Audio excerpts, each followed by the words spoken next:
Ok, entonces hoy vamos a trabajar con el reporte de resultados o la parte ya que corresponde a la redacción capitular, al análisis de resultados, conclusiones y recomendaciones. El informe, la tesis como tal, se divide, la podríamos dividir en tres tipos de componentes. Los componentes introductorios, los principales y los complementarios. Vamos a comenzar con los introductorios. Estos componentes ya los estudiamos al puro inicio del curso. Corresponden a la portada, al índice y resumen, al problema que fue de nuestra segunda clase, objetivos y justificación. En cuanto a la portada, que es un detalle que no hemos trabajado, la UIA tiene como un machote ya específico que debería venir en la guía de tesis. Sin embargo, ustedes se imaginarán y ustedes mismos lo podrán notar, cuando van a revisar varias tesis, van a notar que todo el mundo tiene portadas diferentes. Entonces, los componentes que yo les presento acá son los componentes generales, los que sí o sí tienen que tener, pero muchas veces incluyen el nombre del tutor y la sede, ¿verdad? Entonces ahí notarán algunas discrepancias. Yo les digo, fíjense en la guía de tesis. Normalmente se coloca la institución, el departamento, que sería la escuela de posgrado, creo que es como se llama, y la cuestión de la maestría. Viene el título de la tesis, que es tesis de maestría para optar por el grado de, y ahí pues se pone el grado con su énfasis, el nombre del tesiario, el lugar y el año. Después de la portada, perdón, en la portada, es importante aclarar el asunto del título. Vamos a ver, nosotros teníamos una pregunta de investigación sobre la cual generábamos el tema de investigación. Ese tema de investigación es el título de la tesis, o sea, es lo que se pone así al frente, donde se ve el tema, el título. No tienen por qué inventarse otro título para la tesis porque de pronto incurren en incoherencias con la pregunta de investigación que viene más abajo en el cuerpo de la tesis. Si ustedes ya tenían la pregunta, lo que se señala en la portada es el tema de investigación que se extraía con base en la pregunta. Ahora, respecto del índice, el índice se escribe, este es un muy buen ejemplo, de la siguiente manera. Hay muchas discrepancias respecto a que en algunos casos los capítulos vienen en negrita y el resto viene sin negrita. O los nombres de los capítulos y algunos componentes jerárquicos principales vienen en negrita y otros no.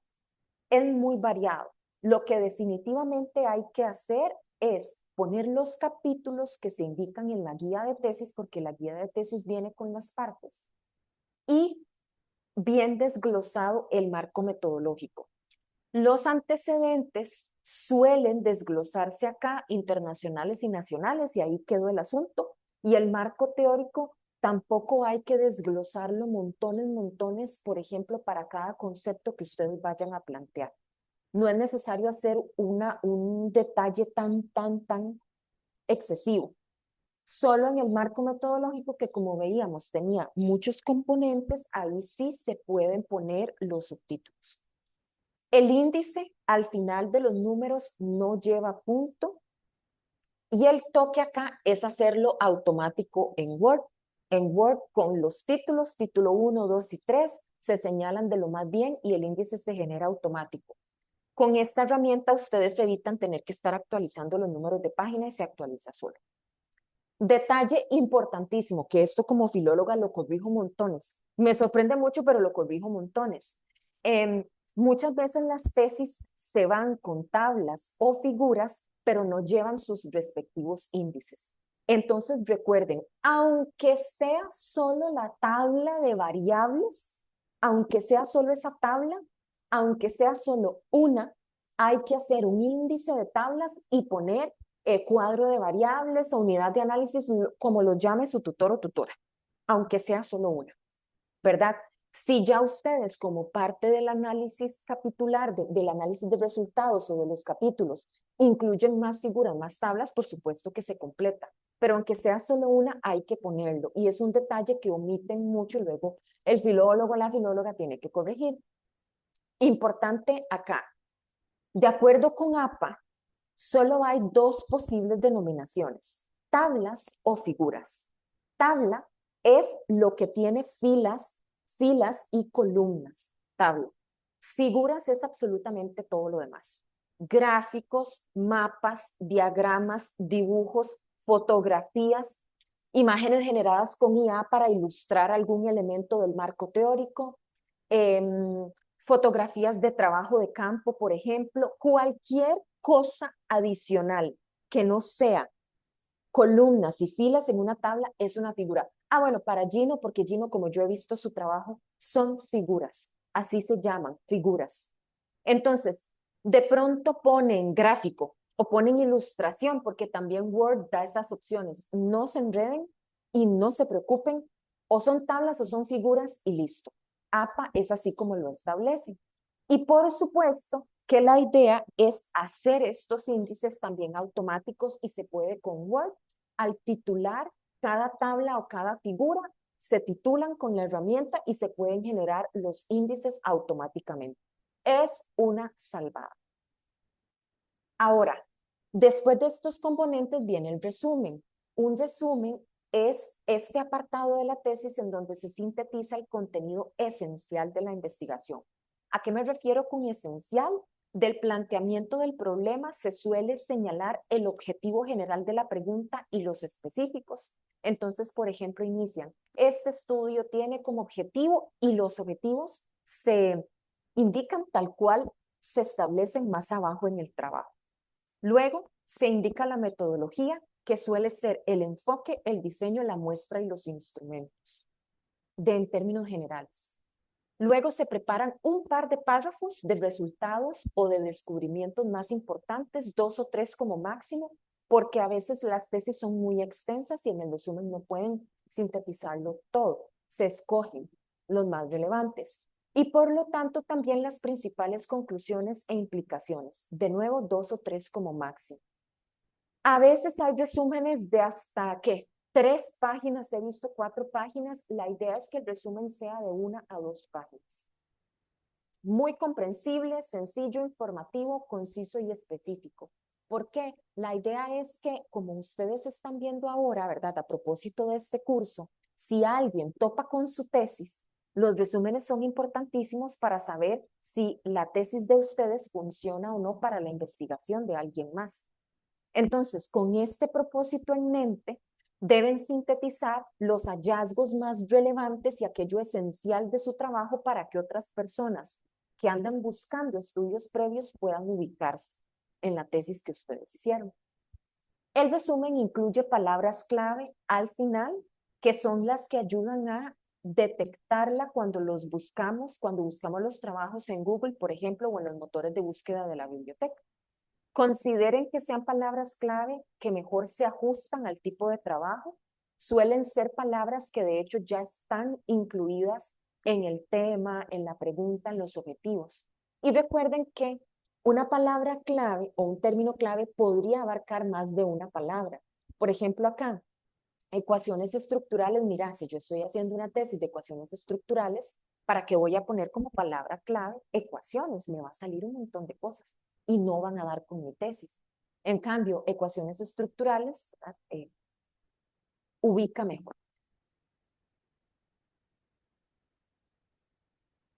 Ok, hasta acá ya pasamos los componentes introductorios. Vamos con los componentes principales. Incluyen los antecedentes, marco teórico y metodológico que recién terminamos de ver, análisis de resultados o también lo encontrarán como capítulos, conclusiones y recomendaciones, que son los componentes en los que nos vamos a centrar hoy. Respecto de los antecedentes, marco teórico y metodológico, me interesa retomar y amarrar que deben cumplir con criterios de coherencia, articulación y citación. ¿A qué me refiero? El tema y la pregunta de investigación y los objetivos de nuestra tesis deben ser el hilo conductor de todo el trabajo. Por lo tanto, los antecedentes, el marco teórico y metodológico deben ser coherentes entre ellos. ¿Por qué? Porque siguen un mismo planteamiento del problema y objetivos.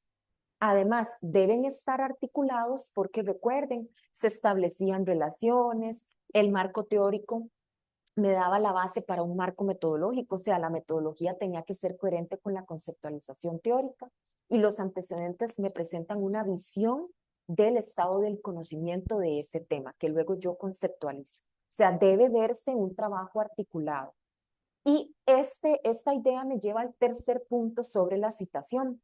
Recuerden que yo, cuando les explicaba antecedentes y marco teórico especialmente, les señalaba esta idea de ser críticos con la información y parafrasear, no simplemente copiar y pegar citas, porque esta práctica de copiar y pegar citas se ve muy facilista, se ve cero elegante, no hay que abusar de ella como algunos ejemplos que vimos.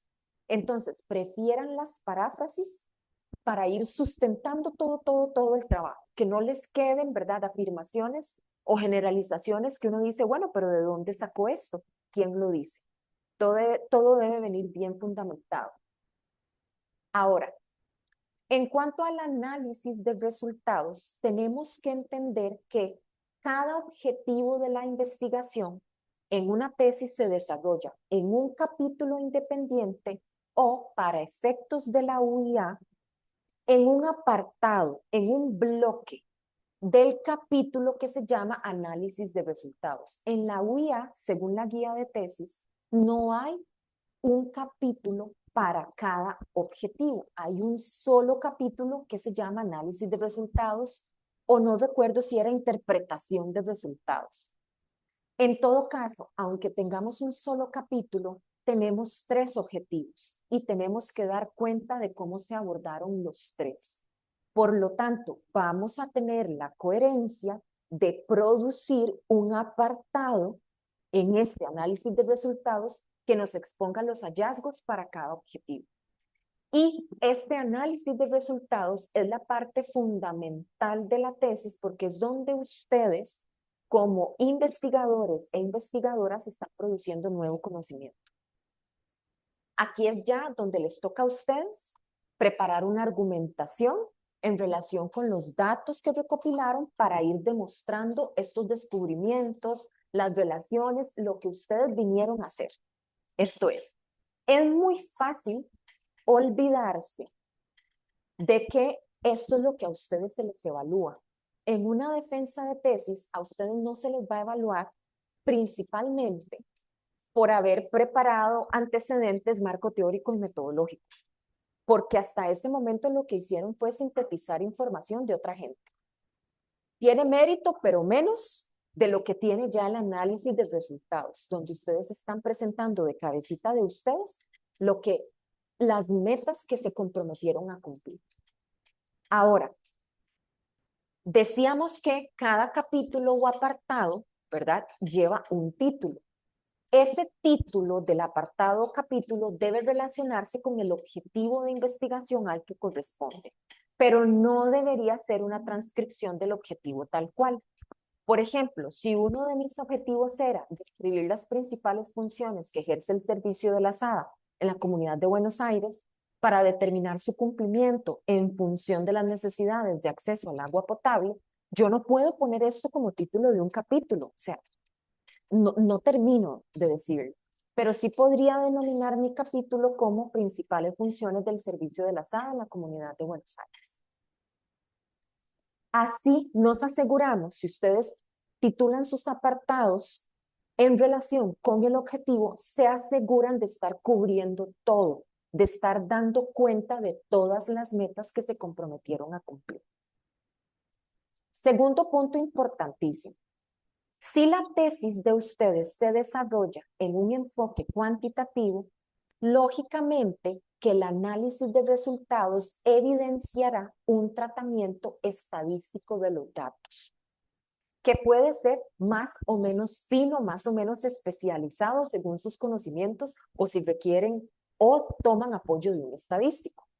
Entonces, por ejemplo, normalmente se presentan los análisis de validez y confiabilidad, análisis descriptivos de cada variable, de cada una de las variables y análisis inferenciales si ustedes tuvieron hipótesis. El punto acá es que si la tesis es cuantitativa, suelen aparecer muchísimas tablas y figuras. ¿Por qué? Porque se presentan como gráficamente o se tabulan estos datos y se hacen los análisis estadísticos, pues. Ahora, si ustedes deciden hacer la tesis con un enfoque cualitativo, en el análisis de resultados, lo que se espera es una narrativa explicativa. ¿A qué me refiero? En prosa.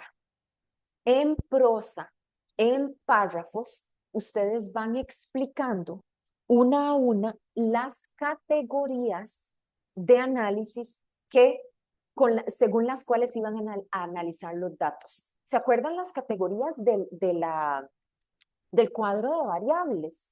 Que habían unas categorías, esas categorías aparecen explicadas, aparecen ejemplificadas, o sea, es una narrativa.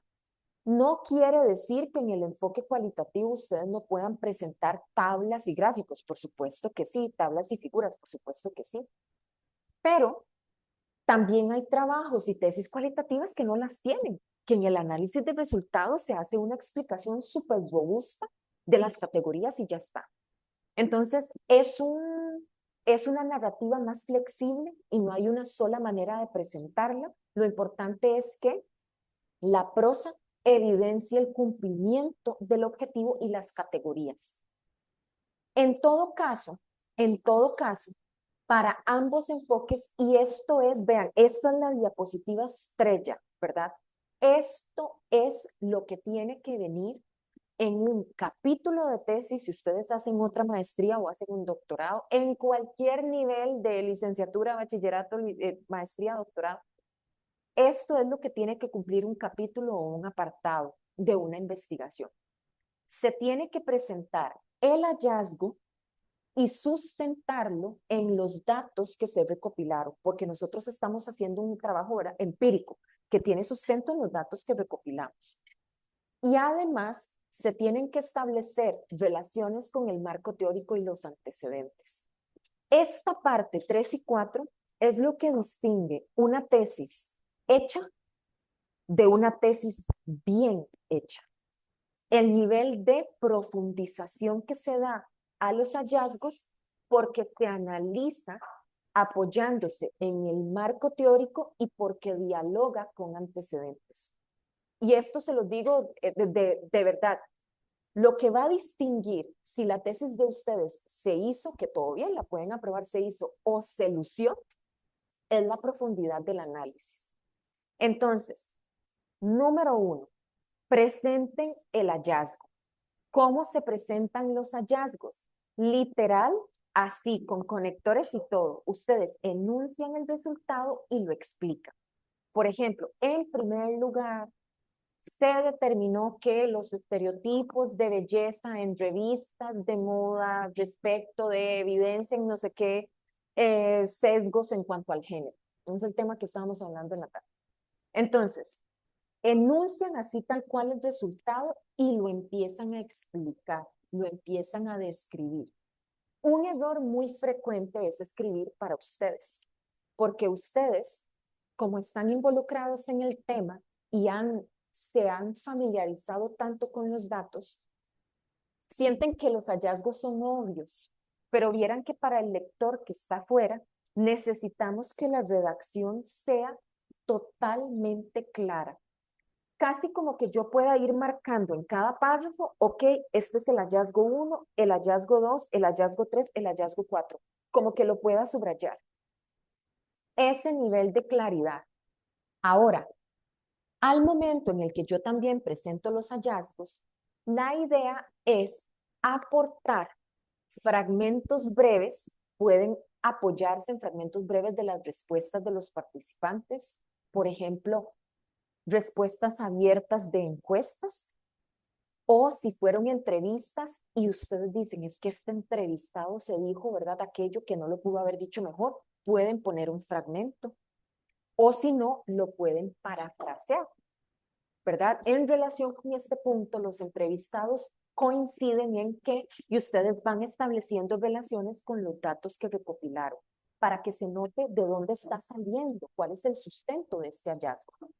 Si ustedes están haciendo acá un tratamiento cuantitativo, es en este momento en donde se incorporan las figuras, ¿verdad? Los gráficos, para ir respaldando la explicación de los hallazgos. Vean que esto se va haciendo de manera muy articulada, para que vaya quedando muy sólido el trabajo. Después de presentar los hallazgos con respaldo, vamos a establecer relaciones con el marco teórico y con los antecedentes. El toque aquí es tratar de vincular y entender lo que yo estoy detectando en mi tesis desde la teoría que yo se supone que reseñé muy bien antes. Entonces, yo me puedo hacer las siguientes preguntas. Ok, estos hallazgos que yo tengo acá, ¿concuerdan con la teoría? ¿En qué aspectos concuerdan con la teoría? Porque es que, ¿cómo es que se explica estos hallazgos desde la teoría? Porque es que son así, desde la teoría que yo reseñé. ¿O en qué se diferencia esto que yo encontré respecto de lo que se supone que teóricamente tendría que haber encontrado? Estos puntos de acercamiento o de lejanía. Por eso yo les insisto en que esto es lo que diferencia a un buen trabajo, a un trabajo de buena calidad. Porque, y creo que acá Andre era la que me lo mencionaba hace un par de semanas cuando hablaba de los capítulos. Vean, es muy común encontrarse tesis en donde la parte del análisis de resultados copian y pegan las respuestas de las entrevistas. Y yo como lectora y como profesora he tenido que aprobar y estar en defensas que tienen este formato. Es un vicio que no se ha podido erradicar. Pero si ustedes se ponen a pensar en qué medida la respuesta a un par de preguntas de una entrevista me evidencia a mí ningún resultado. Eso es cero elegante porque no demuestra ningún dominio por parte del terciario o terciaria de la materia. Mira, eso lo pude haber leído yo en el anexo. Qué pena, ¿verdad? Yo lo pude haber leído, es más, yo le pudiera preguntar a alguien, no, ni siquiera tengo por qué estar leyendo esto. Lo que nosotros queremos encontrar en una tesis es un análisis más profundo de los datos obtenidos, no solamente los datos. ¿Qué suele suceder? Que en las tesis ponen primero, suelen ser como tesinas, pero también pasa en maestría. Suelen poner las respuestas, ¿verdad? Las preguntas a la entrevista y las respuestas, y abajo ya al final, hacen como un análisis global. Pero si ustedes se ponen a ver comparativamente todo lo que hacen de las respuestas y el análisis era una cosita así y así. Entonces, ¿en qué quedamos? No se evidencia ningún dominio. Y esto me lleva al siguiente punto, que son las relaciones con los antecedentes, ¿verdad? Además de explicar los resultados a la luz de la teoría, la idea es que ustedes pongan en relación los hallazgos que ustedes encontraron con lo que ya se había encontrado antes. Y eso ya, la cereza del pastel, ¿verdad? Porque están explicando teóricamente y también insertando su estudio en la corriente de estudios anteriores. Por ejemplo, yo me puedo preguntar, ok, esto que yo encontré ya lo expliqué según la teoría, porque es que es así. Esto se había encontrado ya en estudios anteriores. No se había registrado del todo. Soy yo la primera persona, wow, que estoy descubriendo esto, porque no estaba estudiado, que es perfectamente válido. O se registran pero con ciertas diferencias por el tipo de empresa, por el clima organizacional, por lo que sea. Y esto, porque es esta práctica, porque es la cereza del pastel, porque realmente ustedes como investigadores, ya les digo, están apropiándose del nicho de su investigación. Ustedes dijeron que este estudio no estaba hecho antes. Entonces acá es donde ustedes pueden demostrar, mira, sí, es que yo estoy mostrando resultados que no estaban en investigaciones previas. Ahora, después de esta parte de relaciones, lo ideal en términos didácticos es hacerle como un cierrecito al apartado o al capítulo. Este cierre es como una sección de repaso o de recapitulación, en donde van a sintetizar los hallazgos más relevantes de ese apartado con las argumentaciones más pertinentes. Estas no son las conclusiones de la tesis. No, eso ya lo vamos a ver. Si ustedes dividen, tienen 3 objetivos, entonces tienen 3 apartaditos de resultados. Al finalizar cada uno de los apartados, hagan un par de párrafos de síntesis, en donde ustedes, de la manera más clarita y didáctica, recapitulen qué fue lo que se descubrió. Y eso es muy útil, ya lo van a ver por qué, es muy, muy útil. Entonces, recuerden, voy para atrás, acá, recuerden que para la vida, esto es lo que tiene que tener el análisis de resultados. Y lo que diferencia una tesis hecha de una tesis bien hecha es la profundización con marco teórico y antecedentes. Ahora, bueno, ya me acordé, pregunta frecuente. Profe, pero entonces a cada hallazgo, yo tengo cada hallazgo y cada gráfico, tengo que establecerle una relación con el marco teórico y con los antecedentes. No. Ustedes pueden presentar, digamos, una serie de hallazgos, los primeros 5 hallazgos, los primeros 5 gráficos, y estudiar, perdón, y explicar todos esos según la teoría y según antecedentes. No tiene que ser necesariamente uno, no tiene que ser tan cuadrado. Pueden ser como por etapas o por grupos de hallazgos que tienen cierta relación con marco teórico primero y luego al final pueden hacer relaciones con antecedentes. Es muy variable, pero lo ideal es que sí estén estas relaciones. Ahora sí, después de hacer el análisis de resultados, pasamos a las conclusiones de la tesis. Ahora, las conclusiones de la tesis son un apartado, ¿verdad? Tan delicado, porque ustedes para este punto van a estar que no se soportan ni solos, no soportan la computadora, odian el mundo y no quieren volver a ver la tesis porque ya están hartos de ese trabajo.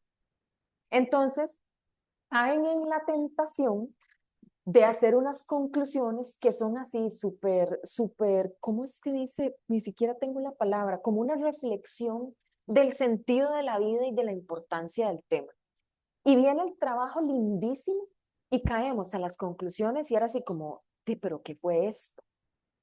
Las conclusiones, recuerden muy bien, por ser el último apartado, no es una reflexión o una concientización sobre el tema de la tesis. Las conclusiones constituyen la resolución al problema de investigación. ¿Qué es lo que escribimos en las conclusiones? La respuesta a la pregunta que dio origen al estudio en primer lugar.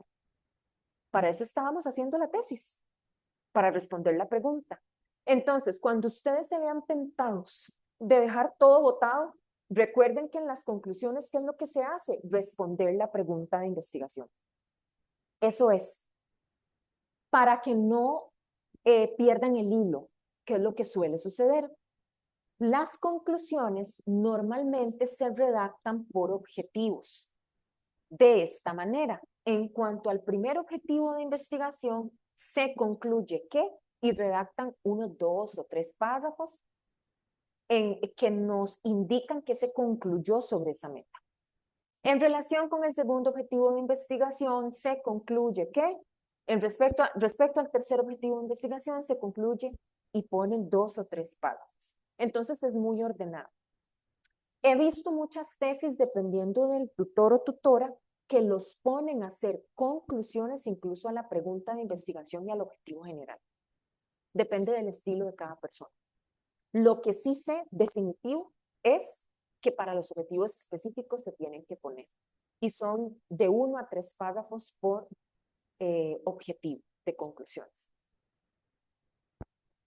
El toque acá, para no perderse, es basarse en los cierres que ustedes prepararon para cada apartado. Porque, les repito, ustedes en este punto van a estar muy cansados de hacer la tesis. Y ustedes ni siquiera van a querer devolverse a leer lo que ya les aprobó el tutor. Les va a dar pereza. Les va a dar pereza ponerse a leer lo que ustedes mismos escribieron. Entonces, en lugar de ponerse a leer las 30 páginas de resultados que ustedes escribieron, muy sabiamente se van a los parrafitos de cierre que habían escrito y refrescan la memoria. Ah, sí es cierto. En esta parte lo que yo había concluido era tal, que era lo del primer objetivo, el cierre de esa primera parte. Entonces concluyen al primer objetivo. Luego se van al cierre del segundo apartado, refrescan, concluyen para el segundo objetivo. Al último apartado refrescan y concluyen para el tercer objetivo. Acá, lo que no quiero que piensen es que es copiar y pegar el cierre, no es copiar y pegar, porque eso sería un autoplagio. Pero sí se pueden basar para reformular esas ideas a modo de conclusiones. Algunas ideas para que se guíen pueden preguntarse, ok, ¿en qué medida se logró este objetivo? ¿Qué hallazgos se obtuvieron? ¿Hubo aspectos de este objetivo que no se lograron? ¿Por qué no se lograron y qué resultados hay en su lugar? Recuerdo que esta fue una duda que resolvimos al inicio del curso. ¿Qué pasaba si yo llego al final de la tesis? Yo creo que era de Rodolfo. ¿Qué pasaba si yo llegaba al final de la tesis y ya y no pude cumplir el objetivo? No, ya en este punto no se vale, ¿verdad? Eso estuvo mal formulado y no sé qué pasó, que lo dejaron avanzar. Si por alguna razón un objetivo no se cumple, ustedes no pueden poner eso. Tienen que decir de alguna forma que no se cumplió a cabalidad y que por lo tanto se obtuvieron estos otros resultados y ahí lo camuflan. Pero ustedes no pueden llegar a defender que es que no lo lograron, porque entonces ¿para qué hicieron la tesis? Y llegaron a ese punto. Ahora, después de las conclusiones, siguen las recomendaciones. Y en las recomendaciones se cumplen normalmente se cumplen dos propósitos. El primero, puede ser que en las recomendaciones vengan implícitas las limitaciones del estudio, que suelen ser teóricas y metodológicas. Entonces, en las recomendaciones se señala, por ejemplo, se enfrentaron problemas al emplear un diseño cualitativo porque quedaron por fuera muchas variables cuantificables, por ejemplo, tal y tal. Fue un aspecto problemático que se enfrentó. Entonces, ¿cuál es la recomendación? Por lo tanto, se recomienda para futuras investigaciones plantear un diseño mixto que complemente el enfoque cualitativo con uno cuantitativo. Por ahí andan las recomendaciones, que se explicitan algunos desafíos que tuvo la investigación, entonces, por lo tanto, se hacen sugerencias. El segundo propósito, que este es también muy importante, es el más común, es que en las recomendaciones se sugiere algunas líneas de investigación o prácticas, se dan consejos para futuras investigaciones o grupos sociales. Y de nuevo acá, no caigan en el error de empezar a hacer recomendaciones como en el aire, como vacías. Las recomendaciones tienen que basarse en las conclusiones de la tesis, pero de pronto hay un montón de tesis ahí por la vida que tienen unas conclusiones que divagan y otras recomendaciones que van por otro lado, por ser como los últimos apartados. ¿A qué me refiero con que deben basarse en las conclusiones? Y veamos este ejemplo. Digamos que yo concluí que los padres de familia desconocen sobre el tema de las inteligencias múltiples, lo cual puede provocar que sus hijos desarrollen solo algunas de las inteligencias.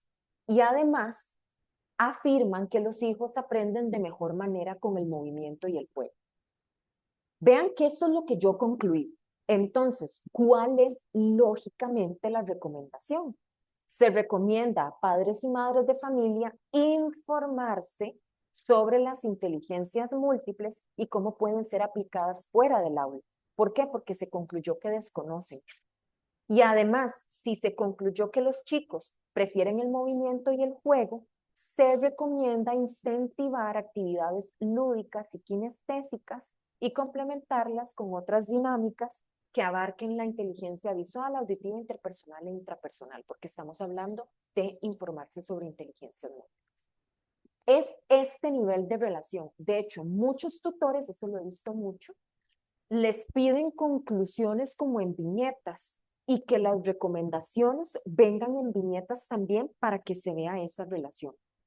En nivel de maestría no siempre suele ser así, pero sí se espera, ¿cómo les digo? Como una escritura proporcional, que si ustedes redactaron 6 párrafos de conclusiones, pucha, que vengan 6 párrafitos de recomendaciones para que haya una alineación entre lo que se concluye y lo que se recomienda.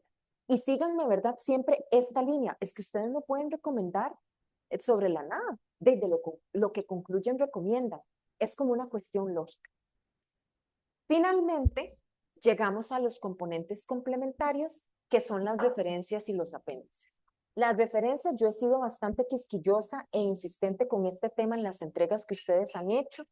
Se sigue el modelo APA, se ordenan por orden alfabético, por apellido y llevan sangría francesa. De hecho, a muchos se las puse y les dejé la indicación. Esta es la sangría francesa. Después de la primera línea, se corre hacia adentro 1 centímetro. Hay muchos manuales, hay, ¿cómo se llama esto? Gestores de referencias, la IA les puede ayudar. Recuerden siempre poner enlaces vigentes y que venga todo bien ordenadito. Todos los trabajos que se citen en antecedentes, marco teórico y metodológico tienen que venir al final. Casi siempre las referencias las hacen con lo que cuando hicieron antecedentes, marco teórico y metodológico. Ya después en los resultados y conclusiones y recomendaciones ya no vienen referencias, entonces se construyen con las partes primeras. Y luego llegan los apéndices, que en los apéndices se suele incorporar el machote de instrumentos, la guía de observación, el cuestionario para la entrevista o el formulario para las encuestas. Acá hay muchas opciones porque he visto de todo. He visto personas que toman las capturas como del Microsoft Forms o del Forms, toman las capturas de Google y lo ponen ahí, el machote. Hay otras personas que lo pasan a Word. La lista de preguntas las pasan a Word. He visto personas más recientemente, de hecho, que ponen un enlace. Todo es como que ustedes lo negocien con el tutor, porque dependiendo de la extensión del instrumento puede ser muy tedioso pasar una encuesta, las casillas, todo. Entonces todo es que lo negocien, pero el machote de instrumentos tiene que estar.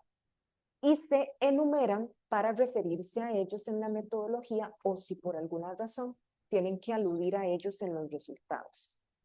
Por ejemplo, se aplicarán 105 encuestas, ver apéndice 1 a trabajadores de la empresa Rollins. O las preguntas de la 1 a la 5 de la encuesta evalúan experiencias previas. Finalmente, por ejemplo, estos datos responden particularmente a los ítems 6 y 8 de la guía de observación, ver apéndice 2, según los cuales se determinó que el estado físico del mobiliario y la cantidad son adecuados para el número de participantes que asisten al centro. Por eso es tan útil enumerarlos por si hay que referirlos. Y estamos. Preguntas acá sobre el informe ya de la tesis.